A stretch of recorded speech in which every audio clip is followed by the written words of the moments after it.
With that, let's get right into the bucket system to show you what stats you want to target around. Let's go ahead and close down the American Express. Get right into the Farmers Insurance Open. And again, let's start talking about the buckets for this week. We're going to include all 6 stat categories. So that means we're bringing in recent form. So we have all 36 buckets at our disposal. Let me go ahead and hide some of this information. A lot of this is just noise for you. Hide all of this and talk about the remaining buckets. Now, one quick thing, I like to do this in every video, is I'm looking at my projections. I project what I think will happen from each bucket. And what I mean by that is I'm trying to project how many golfers from each of these buckets will finish inside the top 10. So the very first thing you want to do is look at your minimums and round down. I want to give you the raw numbers so you can see it for your own visual evidence. So this last year 1 bucket, it says your minimum projection is 1.84. In all honesty, round that down to 1. So your minimum projection is 1. Don't round up to 2. On the flip side of that, your max projection here for last year 1 bucket is 3.06. Round that up to 4. So 4 is the ultimate max amount of golfers you want from this bucket to be in your lineups. Of course, we also will need to investigate or really investigate who is in that bucket. Because if it's all 10K golfers, you can't put 4 of these guys in your lineup. You probably only put a max of 2. But we'll go ahead and we'll get into that. I just want you to kind of understand, before we get into this, that your minimum projection you want to round down, and your max projection you want to round up. Now, there's also this other max projection bucket over here, or column, I should say. This is incorporating the sweet spot score. So I don't have those in these projections. These projections are using the success rate, as well as how many golfers are in the bucket this year versus what it is on average. And it and it provides a strength of field number in there as well. Let me go back. It does not include average per year. I don't know why I said that. It includes the success rate, how many golfers are in the bucket this year, as well as strength of field for that bucket. So obviously, the more quality golfer is of that bucket, we kind of want to boost that bucket up, regardless of what has happened there in years past. So that's how I get these projections. Well, when you include the sweet spot score into all of that as well, our max projections might be a little bit different. So keep that in mind, because again, if you round up from 2.69, you only get 3. Where our original max projection, 3.06, rounds up to 4. How I look at something like this is minimum is 1, max is 4 regardless. And if I'm anchoring around something, or if I'm making sure I'm putting, golfers from this bucket in my lineup, I never exceed the conservative max projection of 3. I'll let the optimizer maybe select a 4th guy, but I'm setting my conditionals 1 to 4. That is how my projection will look like. So keep that in mind as we go through this. Let's go ahead and start with the last year bucket. So again, if you're following along with me on the cheat sheet, again, go to File, make a copy, go to the bucket system portion of that cheat sheet, and put a filter on here, and we're only looking at last year buckets. This way I can eliminate the noise that you guys see on your end and not confuse you with all the colors and stuff. We're only looking at the last year buckets. And by far and away, the bucket that sticks out the most are golfers who top 20'd from this event last year. That is the number 1 bucket when it comes to projections, how many golfers that I think will finish inside the top 10. But it's also probably a bucket you want to start at when building your lineups. There are only 14 golfers from that that are in this bucket that top 20 last year. On average, we see around 19.5. Even with 14, we're projecting somewhere between 1 to 4 to finish inside the top 10. Meaning you want to grab somewhere between 1 to 4.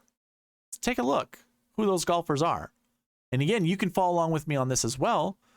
Put that DraftKings filter on there and look at our last year 1 bucket. We're going to clear that out and only look at 1s. Well, Jon Rahm leads it off. Do I think Jon Rahm's going to win 3 tournaments in his last 3 starts? Yeah, I think so. Honestly, I think, man, I was alluding to this on the Fantasy Golf Pod last week. I think I was, at least. If not, maybe it was in my head. But either way, I think this is going to be a potential year of dominance for Jon Rahm. And that's not just like using recency bias. I was kind of feeling this after his win at the Tournament of Champions. I'm like, okay, that was impressive on its own because it looked easy to him. And he's playing with all the best golfers in the world. Then he goes to the American Express and is just, Davis Thompson was dominating that tournament. He was shooting these low scores, had like, gosh, what was it? 5 eagles on the par 5s in the first 3 rounds. It just didn't look like anyone was going to catch him. But slowly but surely, here comes Jon Rahm going up. I think he had a 3-shot deficit or something like that going into Sunday's round, if I remember correctly. And he takes down Davis Thompson. Everyone wants to compare Jon Rahm's numbers to like Tiger's to some extent. I still think I'm not going to do that, but I think Rahm can be a dominating golfer on this tour. It kind of stinks because we don't see a lot of McIlroy. I would love to watch a McIlroy-Rahm, duo in these types of tournaments. I'd love to see them at the Tournament of Champions. I'd love to see him here, but obviously we don't get that. And what's kind of funny about all this is with the absence of Rory, Rahm, it's just our recency bias of it is like he's the best golfer in the world. And it's hard to argue against that. The guy makes winning. I mean, last week towards the end of the tournament, it almost made it look hard, but he's still such an all-around golfer. And not only is his driving amazing. Maybe this was a funny thing that Byron and I were talking about during his podcast was like Rahm's wedge game. He overspins wedge shots, which I get when you are not hitting off speed wedge shots like Justin Thomas does, and you're going full on out on every single one of your swings. That's where you kind of come into very high spin type of shots. And if that's what he's doing with his wedges, it's not really good. And that might be a detriment to him at the North Course. But guess what? This guy's short game is second. I mean, we can analyze his stats when it comes to around the green, but just technique, the eyeball test, using just technique, looking at how he plays hard golf courses, whether it's a major championship or one of these marquee events like the Memorial Tournament, which he's done very well at, his game all around is second to none. And that I'm also including Rory McIlroy in. McIlroy's good, don't get me wrong. But put it this way. If I'm comparing Rahm and McIlroy is a better driver than Rahm is, but barely, right? Their approach game is very similar. Around the green, I give the advantage to Rahm. And putting, I give the advantage to Rahm as well. Now, if we're on Bermuda type of golf courses, I give that advantage to Rory because I think Rory plays better on Bermuda than Rahm does. But if you're comparing them together, I would give a slight advantage to Rahm because I think he has an all-around better game. Now, driving alone, because I think, okay, let me write it out in numbers. I'll go quick. Rory's a 10 at driving. Rahm is like an 8.5. Maybe, let's give him a 9. I'll give him a 9. When we're just comparing these guys, by the way, I'm not using this against the rest of the field. Approach. I give them both 10s. Again, it's just those two. I'm using those two. Around the green, I give Rahm a 10, and I give Rory an 8.5. And putting, I give them both. Well, actually, I give Rahm like a 10, and I give Rory a 9.5. So I'm going to go back to driving. I give Rory a 10, and I give Rahm an 8.5. So when you tally those all up, Rahm has a higher score.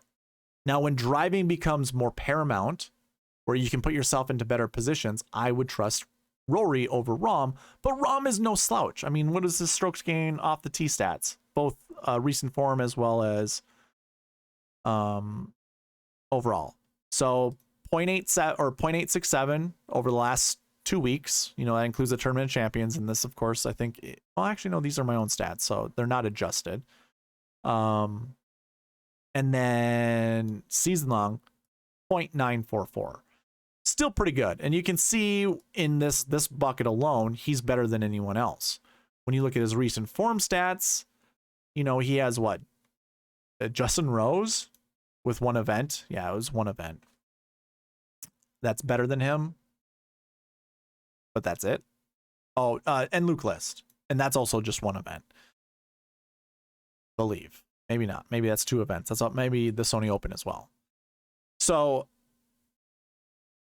Rahm's still off the tee, super good. And again, when I'm comparing it to Rory, I'm giving Rory obviously high marks for driving. But in a field like this, I don't think anyone touches, like no one's close to Rahm.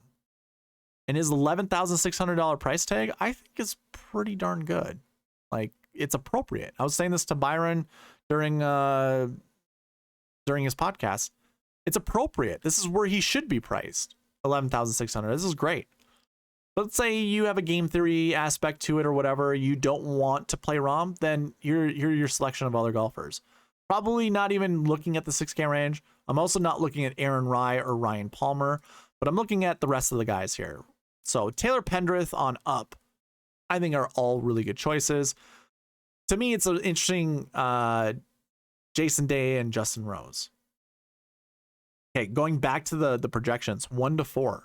And remember I was talking about, well, if there are a bunch of 10K golfers in this bucket, then it'll be hard to choose. I think getting closer to 3 is what you want to go with, which makes building lineups kind of easy. Because if you're going Rahm at 11,600, you could go down to Will Zalatoris kind of easy. You could go to Justin Thomas. You could go to Sung JM, and you could go to Taylor Montgomery. I really like Taylor Montgomery. But if you even didn't like that, and you wanted to go from 10 down to 8, going with Jason Day and Justin Rose, I only have an issue. And Taylor Pendrith, don't sleep on him. This is a perfect golf course for him. Let's just double check something. I want to look at his strokes gained off the tee stats. So this is interesting. -3. That has to be strictly from, yeah, so it's strictly from last week's tournament. I wonder why he lost 3 strokes. Like, diving into that will be really important. But overall, he is gaining 0.7 strokes on off the tee, which is second to Jon Rahm. So it's very important to point that out. He's a good driver of the golf ball, and hitting the ball off the tee well at this tournament is, I think, very paramount. Approach stats look pretty good, but then his short game looks kind of bad. If we're just looking for birdies, we don't really worry about these stats. We just kind of hope that he beats the mean, or he plays better than this. And at $7,900, I think it's a pretty good price tag. So either way, you want 1 to 4 of these golfers, and it's hard to ignore Rahm. Rahm seems like the easy choice. Moving to our next couple buckets, I'm actually going to go fast through these. I'm not going to give quite the breakdown. When the max projection is not over 2, the minimum projection automatically goes to 0. I want to stress that a bunch, because I think we're going to see that here quite a bit. So really this projection should be 0 to 2, and especially when the conservative max projection isn't greater than 2, we just keep it 0 to 2. And your last year 2 golfers are the following: Xander Schauffele, Hideki Matsuyama, Sith Theegala, Maverick McNeely, and JJ Spawn for the 8K and above golfers. I'm not really going to talk about a lot of these guys, but again, you want somewhere between 0 to 2. And with that being said, there are already question marks with Xander. Sure, he finished really well last week. He also just had a back issue not too long ago. Does that flare up? He's going to colder weather here. We're at the desert. It's warmer weather that with very little wind. This course is actually harder to walk than the American Express golf courses. Does that play a factor in Xander? I think I'm still okay fading Xander. I faded him last week. I'm okay fading him this week. And then the rest of the guys, I mean, it's 0 to 2 is the projection. I could literally fade these guys and be just fine with it. There are some interesting names like Matsuyama, Theegala, and McNeely. I'm probably staying away from JJ Spawn. Don't really care too much for that. And then the rest of the cast, I don't see a reason to play any of these guys. Like I'll probably set my exposures for each of these golfers at like 10% and below.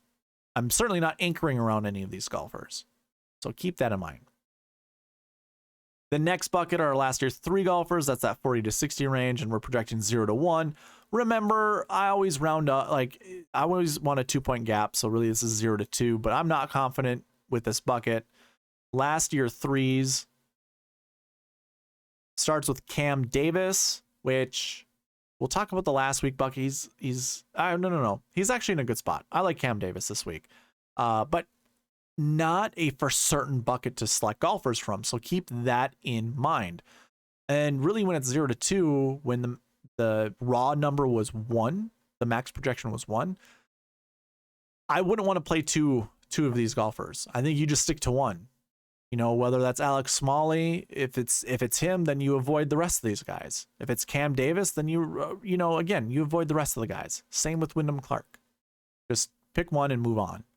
But if two really, really, really talk to you, you're okay. It's fine. Just don't select 3 or more.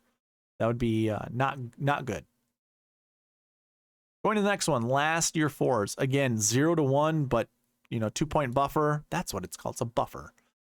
2-point buffer. We want to again project up to 2, but really play it safe.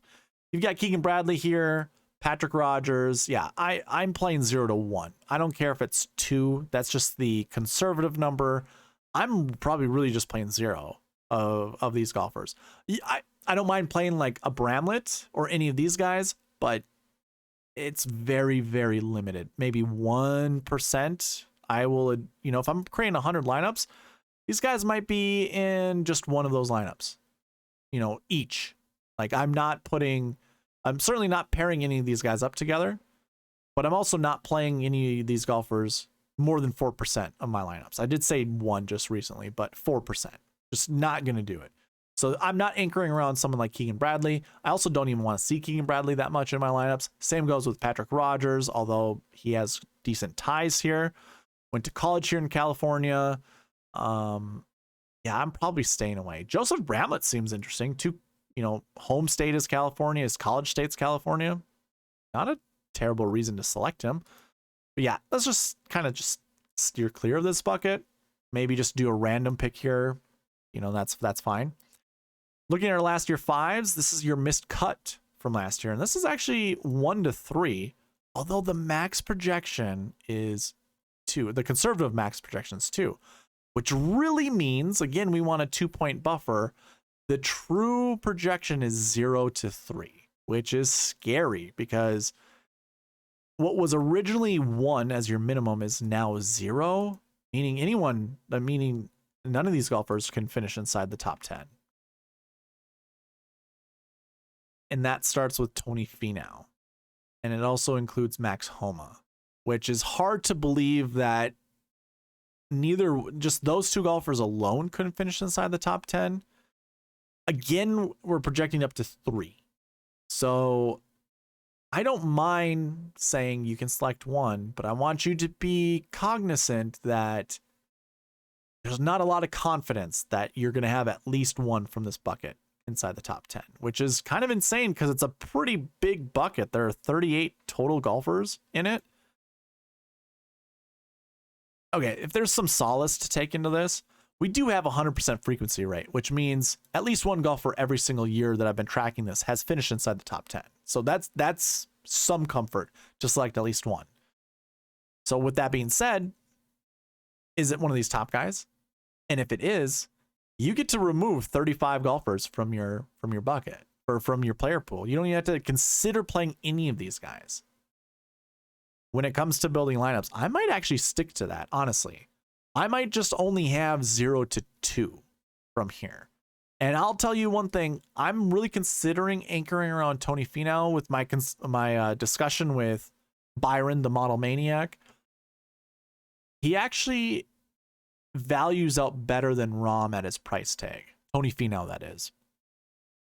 So when I calculate all the sweet spot rankings, all the points that go into the sweet spot ranks, his ranking, or I should say his score, is actually closer to Jon Rahm's as opposed to his salary, which means his value is better than Jon Rahm's. And now they could both be overpriced, but I do think Rahm is appropriately priced. Finau could probably be like 10-8. And I still, that would be an interesting conversation to have, an $800 difference. So when we just talk about value, Finau is a good value compared to Rahm. It's just, do you fade Rahm just because? It's hard. And honestly, if you did want to select one guy from here, if you started with Rahm and you want to do that 10-9-8-7-7-6 approach, Max Homa seems like a very, very obvious selection to go with, because the rest of these guys are just dart throws. I mean, you could actually cross out some of these guys down here at the 6K range and below. I mean, Byron was talking about Austin Cook. I don't like Austin Cook. He is on my blacklist, but the rest of these guys, pretty pitiful, honestly, when it comes to considering lineup construction. So you can already remove 10 guys from here, and you just talk about the remaining 28 golfers. I wouldn't include Austin Cook, so the remaining 27. I do like Lee Hodges this week, by the way. He is in my dummy lineup, which I just, reserve all my contests with. His name just immediately when I saw him, I'm like, yeah, I think Lee Hodges would be a pretty decent golfer at this event. So actually, I want to look at his off the tee stats, because to me, that's more important here than anything. And it doesn't look good, guys. Okay. His season long is 0.105. So off the tee, not super great. How far do we hit it? 298. So middle of the pack. Not terrible. You go with like someone like Colin Tarrant or Patton Kizzire that hit it, about 7 yards further. Or you go down to Kevin Yu, who also hits it about 7 yards further. So you could do those, and that would be fine. Kind of looking at all the driver distances. Again, this is available on the cheat sheet, which again you can find in the link a link in the description below. Yeah, I probably don't want to touch most of these golfers. I think I just want to stick with kind of the elite guys. So like Max Homa to me kind of seems like a very, Max Homa, Kurt Kitayama. I do like Kurt Kitayama this week. Ricky Fowler's averaging 308 yards off the tee. That's pretty good for Ricky. Pretty good. Anyways, not going to go further than that. This is a very volatile bucket that you have to be very aware of. The next one are our last year's sixes. The projection is really low for this bucket, despite having at least 2 golfers every single year from this bucket finish inside the top 10. And these are golfers who didn't play the year before. So what this is telling me is there's just not a lot of quality golfers in here, especially when 45 points make up the strength of field for this bucket. Yeah, it's not super great. It's actually 4th ranked when it comes to strength of field. There are 67 golfers in this bucket, which you play the numbers. We're going to have at least one guy from here finish inside the top 10, right? Has to. Well, let's see who those golfers are. Colin Morikawa leads that bucket. And then it drops down in the 7K range. So if you really wanted to play game theory based off the buckets, personally, I don't think Colin Morikawa is going to be very popular. I'd be very surprised if he was. With that being said, the other buckets, I would rather play Finau and Rahm over Colin Morikawa. If that's the case, then we probably fade. Okay, game theory wise, Colin Morikawa would be your selection, because I think everyone else goes to Rahm or Finau. Morikawa is going to be sitting there by himself, and you could use the buckets as leverage. So yeah, Colin Morikawa wouldn't be a bad choice. However, I like someone way more than Morikawa in this event for the lineups I can create, and that's Thomas Dietrich. So Thomas Dietrich's 10th in my model, which is pretty impressive. If we look at his stat profile, probably not going to see a lot of things I hate, but I kind of already do. I don't like the off the tee stat from last week. Still, even recent form, was that the same number? No, it isn't. So he did get better. Yeah, last week was bad. The last 2 events, the Sony Open I think he played at, was probably even, I'm assuming. Overall, though, yeah, 0.381. Not super great, but the guy hits the ball far. So I have no issue with that. Yeah, 315 yards off the tee. He's just not accurate. You can see your off the tee stat incorporates driving distance and accuracy. I would say you want to be accurate at this event, but also hitting the ball far means you'll have shorter irons into the green. Shorter irons are easier to hit out of the rough, and also having strength and power makes it easier to hit out of the rough as well. Now, if I'm being quite honest with you, I would much rather see a golfer that has better off the tee stats, and I'm looking at season long. I don't care about recent form or kind of differences. And wow. So like Brendan Steele kind of pops out, 0.75. That's pretty decent. Matthias Schmid that I was talking about with Byron on the podcast, 0.569. That's pretty good. That's over the last year. Those are good stats. Will Gordon is another good choice. I do like him, and Dean Burmester seems pretty decent as well. And you could go back to last week's Davis Thompson. Those aren't terrible off the tee stats either. Or you could also just go with Morikawa. That seems like a very viable decision. But those wrap up the last year buckets. Let's go ahead and get into the last week buckets. Right? Okay. Let's talk about the last week buckets. Last week 1. We want somewhere between 1 to 3. And that still upholds with our conservative max projection. So let's take a look at those golfers.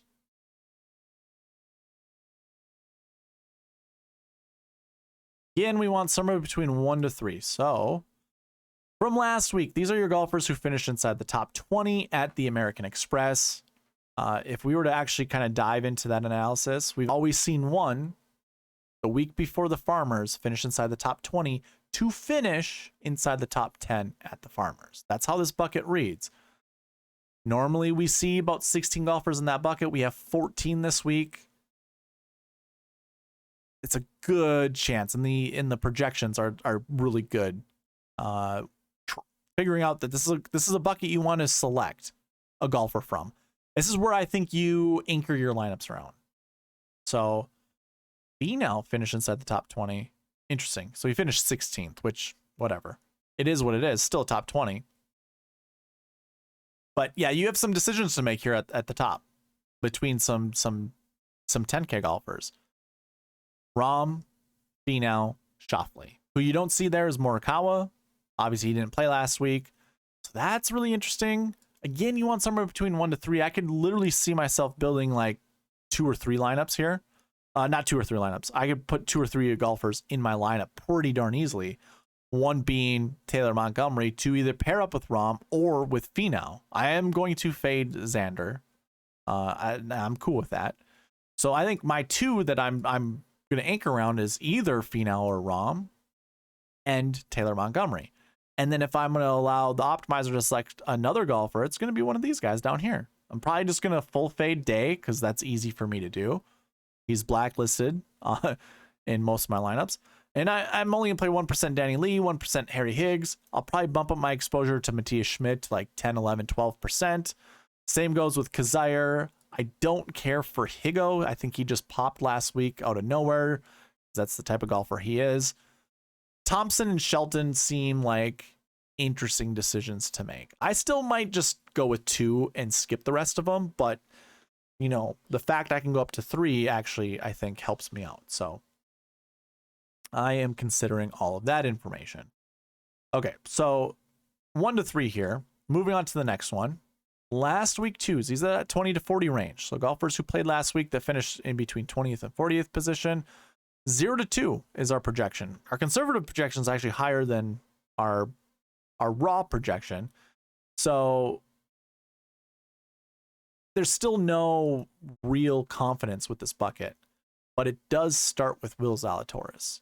That's hard to get away with just by himself, but ooh, this bucket, this stinks. I won't lie, because I like Zalatoris, I like Smalley, I like Dietrich, I like Griffin. We just talked about Brendan Steele. I've got 5 golfers that I really like, and our max projections too. So we've got some decisions to make.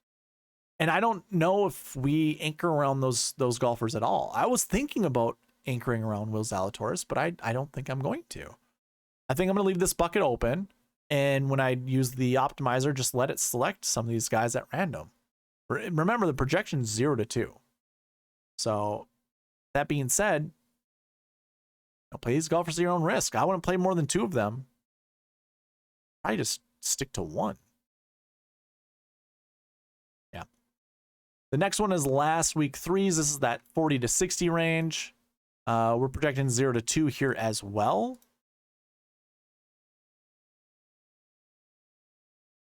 And that's headed by Sahith Theegala, and then a bunch of 7 and 6K golfers. So 0 to 2 here. I'm not going to spend a lot of time here. There are some interesting names like Theegala, Clark, Fowler. And like I like Bramlett. I don't mind Bramlett. This is going to be a low exposure bucket for me. Let's move on to the next one. Last week 4s, right? Are we on last week 4s or were we just there? No, last week 4s. 0 to 1 is the raw projection. Remember, we want a 2-point buffer. So 0 to 2 is the technical projection, but I don't trust this bucket. This is a terrible bucket. Last week 4s. This range, by the way, 40 to 60th, whether it's from the last year bucket or from the last week bucket, it's never a good bucket to choose golfers from. And we have Davis Riley, Martin Laird, Marty Doe, Ryan Armour, Paul Haley. Yeah, so a lot of these guys, easy to fade. Really, the only decision, in my opinion, is how much Davis Riley you want in your life. So it's easy bucket for me to fade. And I probably just ignore it completely. The next one to look at, missed cuts from last week. How important is that? We're projecting 0 to 2 to finish inside the top 10. And that starts with Cam Davis. And it's got some really, really interesting names. Davis, List, Pendrith, Harris English, Will Gordon. Remember, 0 to 2 is what I'm projecting from this bucket. And there's so many good names. So how in the hell do we select a golfer from here? I mean, not so much just a golfer, but multiple golfers. 0 to 2? Is this, I mean, I almost think that this is wrong. 62 golfers. 62 golfers. Wow. It's just the strength of field that's represented in this bucket is really, really bad. I don't know. What do you guys think? You want to play more than 2 golfers from this bucket, or you're going to stay with 2? Going over these golfers again, I mean, there's some good names. Cam Davis, Luke Liz, Pendrith, English, Gordon, Grillo, Patrick Rogers, Aaron Rye. Hard to say no, but it's what I love about the bucket system. I mean, we could have taken down a GPP following it complete to the T of perfection. And we would have taken it down a GPP. So I think I just stick to 2 at max and just venture between 0 to 2. I don't know what my percentages will be of having at least 1 guy, at least 2 guys, or 0 guys, but I'm going to let it do its thing. Maybe I make sure I have 0, which I don't really care that much for because Cam Davis is one of my favorite golfers this week. Now I really don't have a lot of confidence in playing him. Moving on to the next one, though. The next bucket. Last week 6 is our golfers who did not play. Projection is 2 to 4. I mean, on average, the success rate's super high for this bucket. Our frequency rate is 100%, meaning there's been at least 1 golfer from this bucket who finishes inside the top 10 every single year. 43 golfers are in that bucket where we normally see 48. It's an easy bucket to choose from. I think you definitely want 1, but the projection is 2 to 4, and that remains constant even with the conservative projection. So 2 to 4. Last week 6s, so meaning you want at least 2. Morikawa's up there. Thomas, Homa.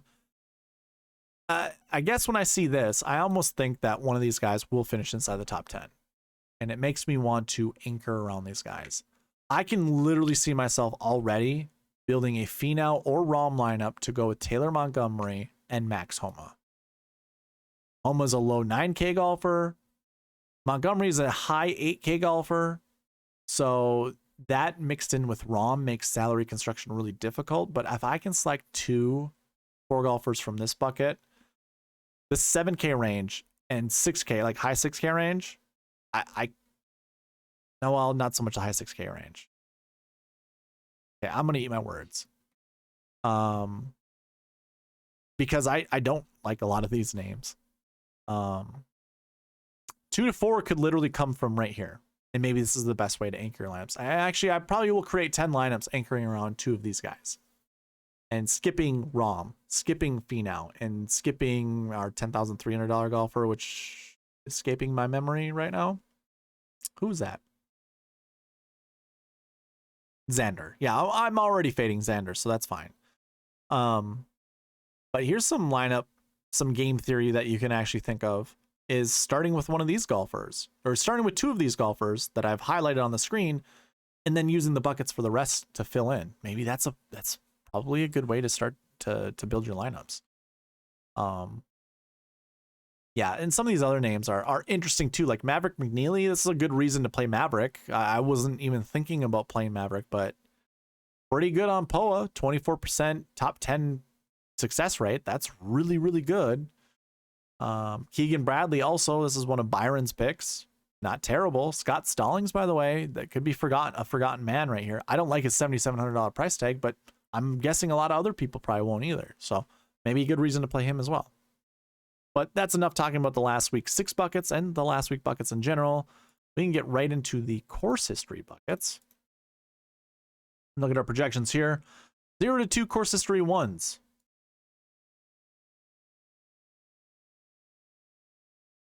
So not an anchor bucket by any means. But wouldn't you know, Jon Rahm at the top. Then Tony Finau, then Taylor Montgomery, then Taylor Pendrith, which that's like the coup de grace of my lineups, because I would start with Rahm, Montgomery, Pendrith in most of my lineups. And it's telling me we want somewhere between 0 to 2. I mean, so super high success rate, by the way, of having at least, well, it's not even at least. Success rate takes in the total amount of golfers from this bucket, dating back to 2015. The total amount. Looking at the top 10 golfers from this bucket. So basically what it's doing is it's looking at the top 10 golfers from this bucket, dividing it by the total amount to get this percentage. That's a really, really, really high percentage. A really high percentage when it comes to buckets of golfers finishing inside the top 10. It's very high. That's 1 in 4. We have 7 golfers in that bucket this year. So if we just use the success rate and compare it to how many golfers are in this bucket, like if we just do that math, you want 2 golfers in your lineup from this bucket. So the projection's 0 to 2. And I shouldn't even say you want 0 to 2. The projection is 0 to 2 to finish inside the top 10. So if it's not Rahm and Finau, then it's one of these 2 guys and one of these 2 guys, which opens the door to like another, like a Taylor Montgomery or a Taylor Pendrith. And if you really wanted to game theory this way, maybe you try to choose between the 2 Taylors and put those in your lineup to pair up with Rahm or Finau. So interesting lineup. Again, the high success rate for this bucket. 87% frequency rate. So there's only been 1 year, only one, where we have not seen at least 1 golfer inside the top 10 from this bucket. So keep that in mind. We see on average 7.86. We have 7 in the field this week. So if all things point to success, or follow suit of past years, we're going to see 2 guys from this bucket inside the top 10. Just depends which ones. Course history 2, that 20 to 40 range. We want somewhere between 1 to 3, or at least that's what we're projecting, right? So looking at that one, small bucket. We have 15 total golfers. Morikawa leads this bucket. 1 to 3, remember. I also see Zalatoris, Thomas, Sungjae Im, Jason Day. Sungjae just can be completely overlooked, by the way, because I haven't heard a lot so far about him. I really don't care to play Sungjae, so it might be, not good for me. Seen Bradley and McNeely show up when I haven't really talked about them much, and it's not really by design. I just don't have a lot to talk to about with them. If we see more of a north end of that projection of 1 to 3, it's hard not to think one of these 8K golfers won't finish inside the top 10. And with that being said, you have to make a decision who that's going to be. I'm probably just full fading Keegan. Like, I don't really care so much about that. If I had to choose, it'd probably McNeely or Thigala. And I do like Will Zalatoris this week. And if you did want to do the whole game theory perspective, Morikawa continues to pop in some of these buckets. And I'm kind of just trying to refuse to play him. This is why I like the optimizer, because I've kind of already lost track of which buckets Morikawa's good in versus like Taylor Montgomery versus Taylor Pendrith. I know I've said something, they've been in the same bucket and you only want one of those guys. I know I said that somewhere down the road, but I don't have to really keep track of it when I have the optimizer. The optimizer does it for me. Again, I'll showcase that in tomorrow's video, in the strategy video. And if you want access to it, you got to be subscribed to this channel, participate on any of the videos, and then email me at sweetspotdfs@gmail.com. But yeah, it's I can stay away from these 7K golfers, except for Will Gordon. I do like Will Gordon. Number 12 in my model. Holy moly, $7,400. I didn't even notice that before. So maybe I'm going to be showing Will Gordon a lot of love. That's a really good value. Same goes with Robbie Shelton, by the way. Good value there as well. Let's move on. Going to the next bucket. Course history threes, that 40 to 60 range. The projection's 1 to 4. Now, our conservative projection over here for max is 2.69, which rounds up to 3. But it's still 1 to 4, which is interesting. And this is usually a bucket that has this type of projection every single week when there's course history. It's just your middle range. These are golfers who have top 20 here before, who have missed the cut before. You know, the averages are between 40th to 60th, 40 to 60 in your course history. You can see that in this bucket right here, 40 to 60. Xander's in this bucket, Matsuyama, Siwoo Kim, JJ Spawn. You can see all the names up here. So we're looking at somewhere between 1 to 4. Remember that, 1 to 4, which it's kind of crazy when it comes to projections. Interesting names, by the way. I mean, like just the 7K and below range all provides interesting options to like really, you know, this is like the glue of your lineup. You have your 2 or 3 guys you know you want to build around. This is the glue that will pull it all in together. One of these golfers in here is going to do it. So up to you, 1 to 4. I'm projecting to be inside the top 10. Could just be one of these guys. That's it. And that's fine. But maybe it's up to 4. You got some choices to make. The next bucket is that course history 4 bucket. We're projecting 0 to 2 inside the top 10. There are 35 golfers in that bucket, or we see usually 30. So it's a decent, you know, volume driven bucket. This bucket is headed by Max Homa. So if there's ever a reason to play Max Homa, well, I shouldn't say so much a reason, but the projection's 0 to 2. Maybe it gives you a little bit of confidence to play him. Maybe it doesn't. I personally don't care to see 0 to 2 as the projection, because that's just saying like, yeah, it's not super great, but I don't know. It's not terrible in my opinion. So I don't mind. I really don't mind playing Max Homa. I'll probably ignore the rest of the golfers if I do go with Homa. And if I don't go with Homa, then everyone else is live. Let's just put it that way. I don't mind playing each one of these guys at least once. So keep that in mind. Going to the next bucket, course history 5. This is really like missed cuts and withdraws and stuff like that. It's not a really good bucket to choose from. 0 to 1 is that raw projection, but again, we want a 2-point buffer, so this is really 0 to 2.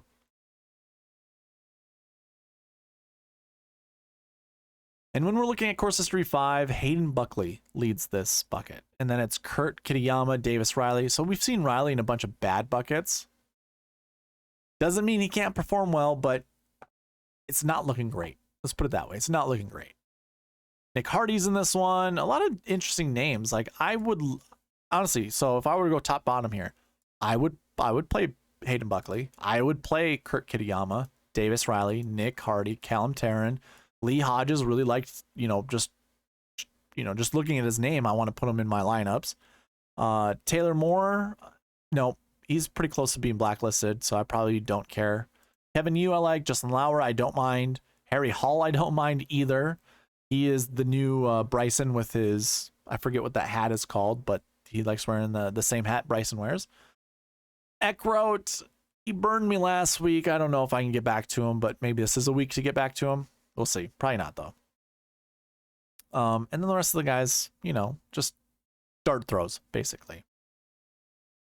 The last bucket to talk about in the course history buckets is the 6th bucket, which is the did not play bucket. This is 0 to 1. So these are, new timers. New timers, is that a word? I think it is. Newcomers. Golfers who've never golfed this tournament dating back to since 2013. Really, it's just your rookie golfers. 38 golfers in that bucket. You know, on average, we see 33. 0 to 1. Again, it's a 2-point buffer. Keep that in mind. If you really wanted to play 0 from here, it's totally fine. But this one is headed by Davis Thompson, Thomas Dietrich, which kind of breaks my heart. Like, I honestly, Dietrich, Burmester, Ben Griffin, Matthias Schmidt, S.H. Kim, even Carl Yuan, these and Alexander Tyson. Oh, I think when it comes to my own lineup building, I'm just gonna put the buckets to 0 to 1.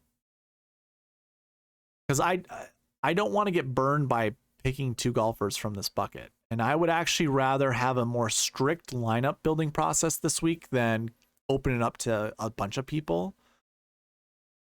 So I mean, I welcome in as much Thomas Dietrich as I can get. I mean, this is just seems like a really good value. So I'm okay with that. And then the rest of the guys, whatever. I don't care. Really, I don't care. But I'll probably keep my exposures pretty limited. Anyways, that wraps up your course history buckets.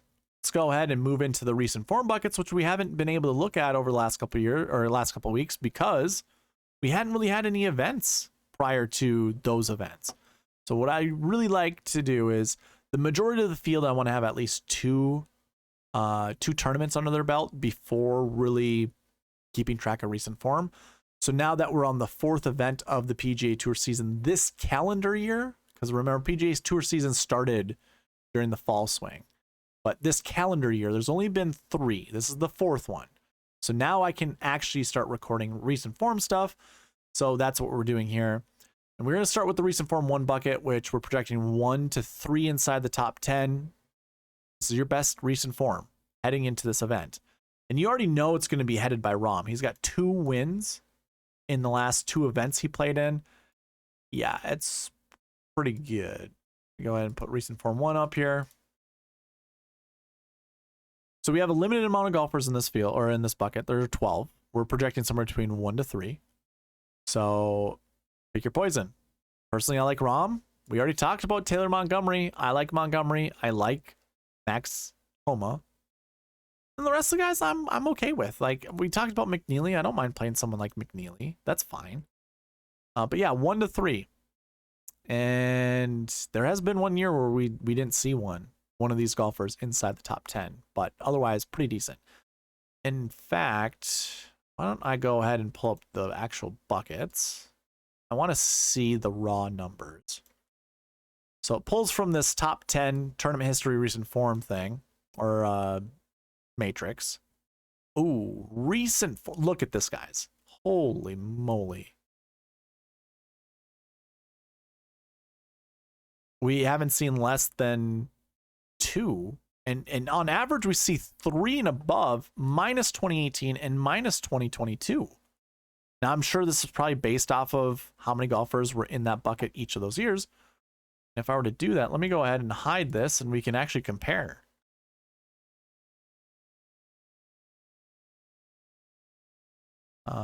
Scroll over.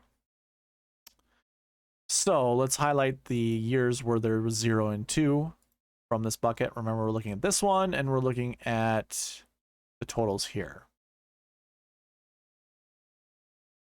They are small numbers. How is the top 10 percentage that bad? Oh, whoa. You probably already spotted this. My bad. Recent form is this one and this one. That, okay. Yeah, and so this is a really good tournament. So I'm going to scroll down a little bit so you can see what we're looking at. Again, we're looking at row 84, which is your recent form 1 bucket. You can see the numbers are here. I have to update that. My bad. But then you also see the totals for top 10 finishers in row 30. So I'm highlighting the lowest amount, and it's 2 and 0. They don't happen to be the lowest amount of golfers in those, you know, in those buckets. It's like we've seen 2021, there was 14. Yeah, it's going to do this weird thing. 2021, there was 14 golfers in there. And in 2015, there were 9. But when we look at top 10s, we had 3 in 2015. And in 2021, we had 4. So even when the number is small like it is this year, there's still a good representation from that bucket to finish inside the top 10. So what I'm trying to say, if your eyes glossed over and you're just like, I don't know what the hell you were just talking about there, very rarely do we see less than 2 golfers from this bucket be inside the top 10. Now, I am projecting somewhere between 1 to 3. And again, this includes how many golfers are in that bucket this year, as well as the strength of field points that go towards it. But we have a very, very high success rate, 22.63, of finishing inside the top 10. And I just want to double check. Yeah, so we're looking at this number right here. This equals 100. Yep. Okay. So of all golfers in this bucket, dating back to 2013, 24% of them, or 22.63% of them have finished inside the top 10. And only 1 year did we see 0. So it's like, it's a given that we're going to have at least 1. This is an anchor bucket to choose from. Pretty hard not to select Jon Rahm once again. Pretty hard. And really hard to not select at least 2 golfers from here. Max Homa is here. Montgomery is here. Those are 2 golfers that I like. But of course, these 10K golfers, any combination of the 2 could finish inside the top 10. Any combination of 2 of those 3 can finish inside the top 10. Which means then these guys kind of become obsolete. Not so much obsolete, but they just not going to work out for you. But yeah, that's really interesting because, again, I like Montgomery and I like Max Homa. Maybe I can play 3 of these guys and it'd be fine. But I probably have to make a decision between Montgomery and Max Homa. Probably do. Anyways, moving on from there, though. Recent Form 2s, we want somewhere between 1 to 3, just like that bucket. We do have a 100% frequency rate, so that means at least 1 golfer from this bucket has finished inside the top 10 every single year. Our recent Form 2 golfers this year are Will Zalatoris, Justin Thomas, Sung J Im, Hideki Matsuyama for all 9K golfers and above. And then we've got a bunch of 7K golfers, really. 1 8K and 3 6Ks. Probably, again, we've seen at least 1. Projections 1 to 3. Man, this makes lineup building super hard. There actually could be an argument just by looking at this bucket to select golfers only in the 9K range to start your lineups with. You could probably start with 2 or 3 if you wanted to use these buckets as your, method to build lineups around. But it actually makes me kind of gravitate my eyes more towards Brennan Steele this week. And again, Thomas Dietrich. And Scott Stallings. And if it's 1 to 3, I might want to be more overweight on these guys and sprinkle in some of these guys up here. Oh man. Again, this is where I love the optimizer. The optimizer is going to help me find probably the right combination of golfers to anchor around and then build lineups from, going from there. So really interesting stuff. Our recent Form 3 bucket, 40 to 60 range of recent Form finishes. Again, 1 to 3. Just looked at the time. I need to get going, so we're gonna buzz through these. Xander, Thigala, Cam Davis. Again, you want somewhere between 1 to 3. We got a slew of 7 and 6K golfers. Probably easy to choose. Not so much easy, but not hard to get to some of these guys. Let's put it that way. So up to you. Again, projecting 1 to 3. Recent Form 4s at 60 to 80 range. 0 to 1, but again, the buffer is 2, so 0 to 2 of recent Form 4 golfers. There are only 5 7K golfers in here and a bunch of 6Ks. So I think it's really easy to play 0 to 1 of these guys. And I think that's where I would probably stick to. I really like Kurt Kitayama. We already talked a lot about Davis Riley, how this probably isn't, a tournament you want to play him at. Harris English, and then the rest of the guys. Recent Form 5 is just bad play. Really, it's missed cuts, it's withdraws, it's disqualifications, any of that. When they average 80 plus, For finishing position, that's where they find themselves in this bucket. There are 42 golfers in this bucket, 0 to 1. Again, there's a 2-point buffer, so keep that in mind if you do like some of the golfers I'm about to show you. Hendrith is in this bucket. Gary Woodland, Barillo, Rogers. Like, this kind of stinks. There are a lot of good golfers I like from this bucket, but it is only projecting 0 to 1. Again, we account for a 2-point buffer. That means no more than 2, but realistically somewhere between 0 to 1. And that's kind of how I just see it. And then golfers who have not played this calendar year, we have 20 of them in the field. We're projecting 0 to 1 here as well, but really, I mean, again, keep a 2-point buffer, but probably just don't play any of these guys. Cam Champ, Lonto Griffin. Those are some very notable names. And I mean, there are some other notable names like JB Holmes, Milo Villegas. He's kind of been not a golfer you want to be playing anyways. I'm not going to talk about the rest of the guys. They're people you don't really have to think about. Don't play Johnny Huh. We discussed that, Byron and I did in our podcast. Not a great spot for him this week. So 0 to 2, but really 0 to 1 for that bucket. Now, we talked about salaries already. 10.98, 7.76 is a pretty decent approach. Even if you want to do like a 10.99, 7.76, that would be fine, or a 10.9 or a 10.88, 7.76, or anything similar to that. Include a 6K, include a 10K, and then mix in the rest however you want.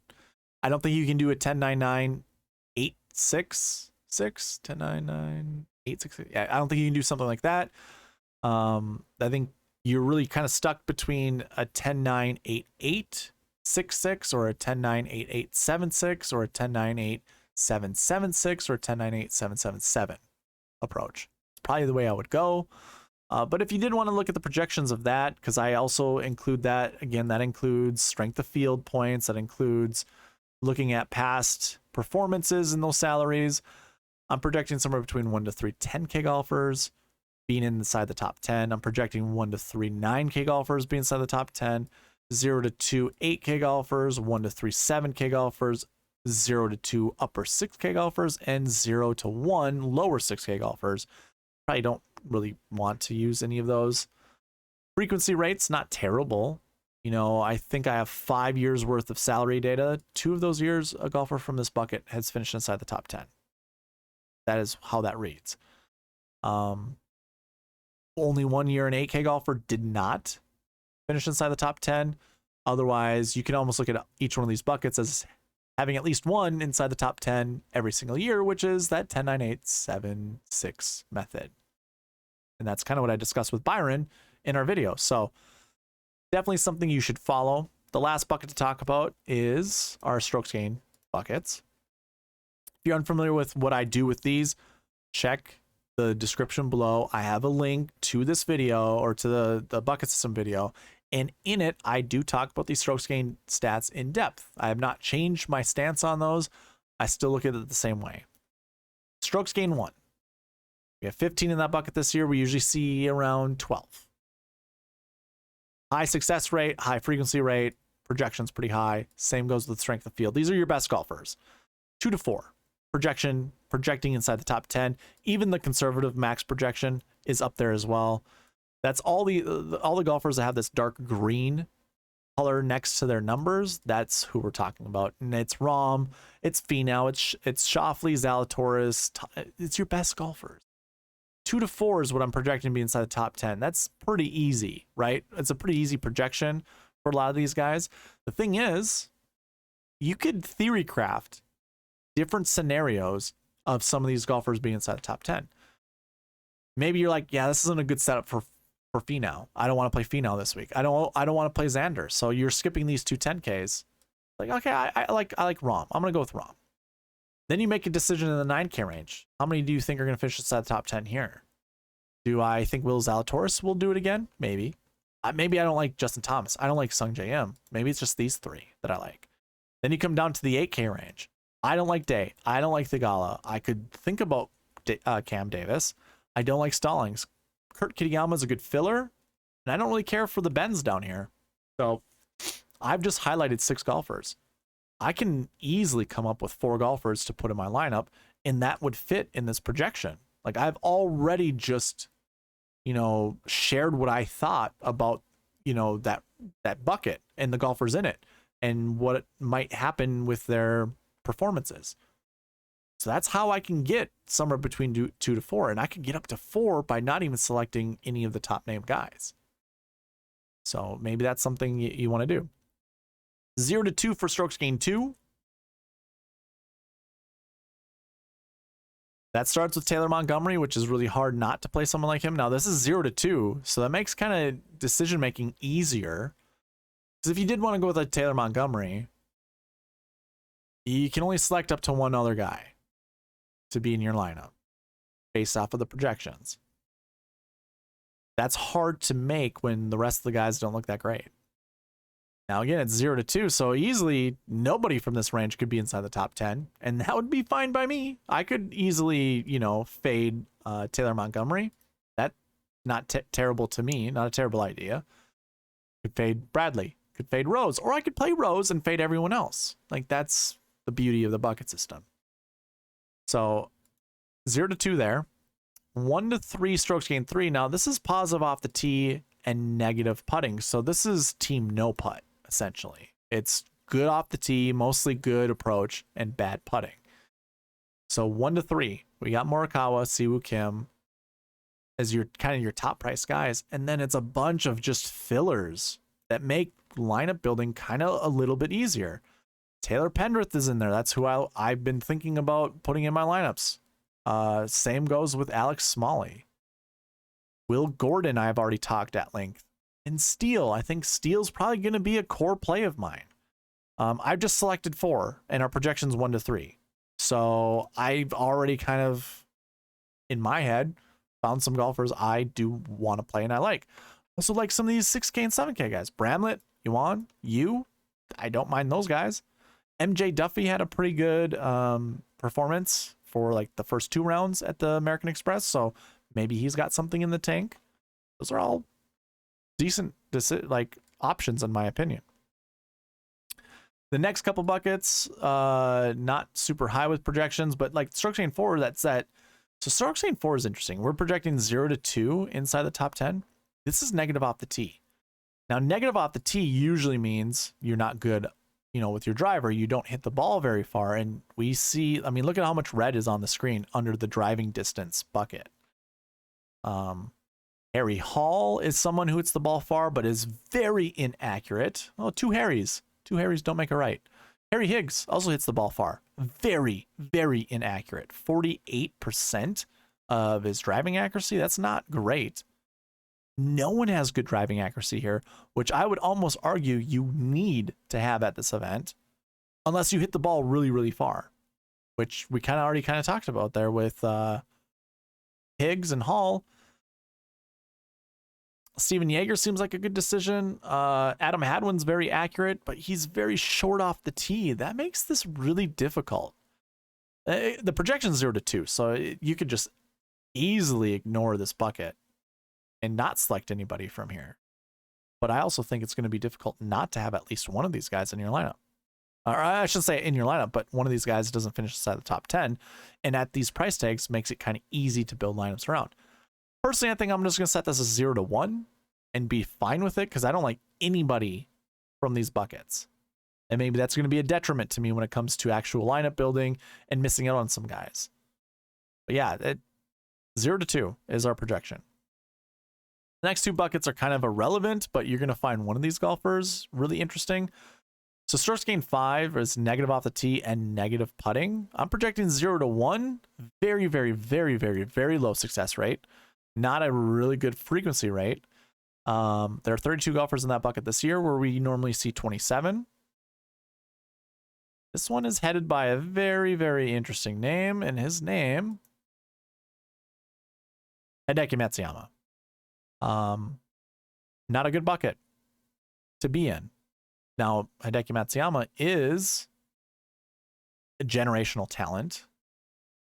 And I don't know if I should use it that way, but he's a very good golfer, obviously. I don't know if he just had, over the last year, some bad swing. I think it's the first time I've seen him in the strokes gained 5 bucket. I think he was either strokes gained 4 last week or maybe a couple weeks ago at the Sony.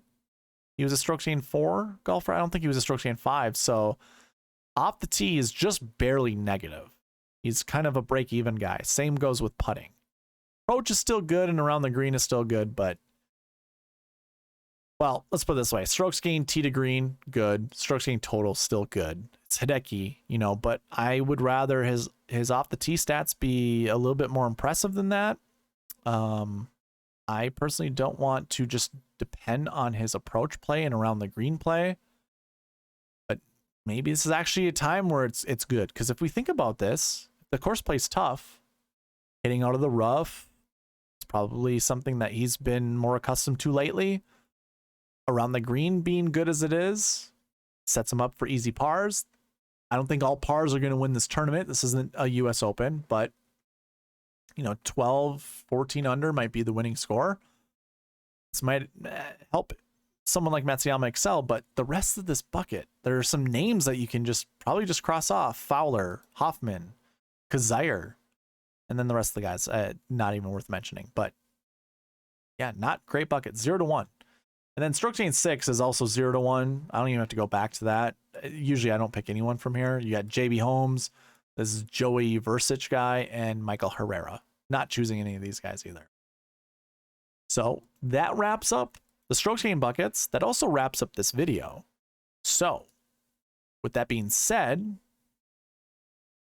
only one thing to do is to remind you all of the giveaways that I'm running. If you want a chance to win $50 for the month or $5 for this week, be subscribed, comment down below, leave me anything. If you need a topic, give me your favorite 2 golfers you're building your lineups around this week, and you'll get a free entry. In fact, I'll probably be putting out somewhere close to like 7 videos, 6 to 8 videos, I should say. If you comment on each one of those, you get 1 free entry per video.